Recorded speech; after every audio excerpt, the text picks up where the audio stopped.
तर एसटी महामंडळात 2000 कोटींचा घोटाळा झाला असं संजय राऊत यांनी म्हटलेलं आहे। गोगावले शिंदेंकडून 2000 कोटींचा घोटाळा झाल्याचं संजय राऊत यांनी म्हटलं। ठाकरे गटाचे खासदार संजय राऊत यांनी हा आरोप केलाय, तर संजय राऊतांनी आरोप सिद्ध करून दाखवावेत असं भरत गोगावले यांनी म्हटलेलं आहे। 1000 कोटीचा घोटाळा,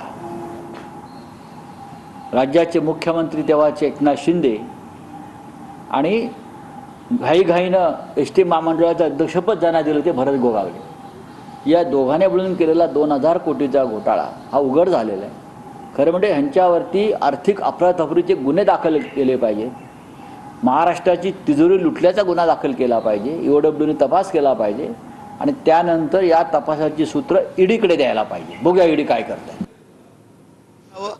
की बाबा ह्याच्यामध्ये भ्रष्टाचार झालाय, त्याच्या निवेदन आहे पास झाल्या किंवा काय नाही। ज्यावेळेला आम्ही बसून डिस्कस केलं, काय ठराव केले बाबा कोणाला कितीनी रेट द्यावा किंवा काय करावा, जेव्हा आम्ही पाहिलं की चांगल्या गाड्या जर घ्यायच्या असतील तर थोडे त्यांना चांगले पैसे पण देणं गरजेचं आहे आणि त्याच्यामध्ये अधिकाऱ्यांचा शे घेतल्याशिवाय तर आम्ही होत नाही, हा त्यातला मुद्दा।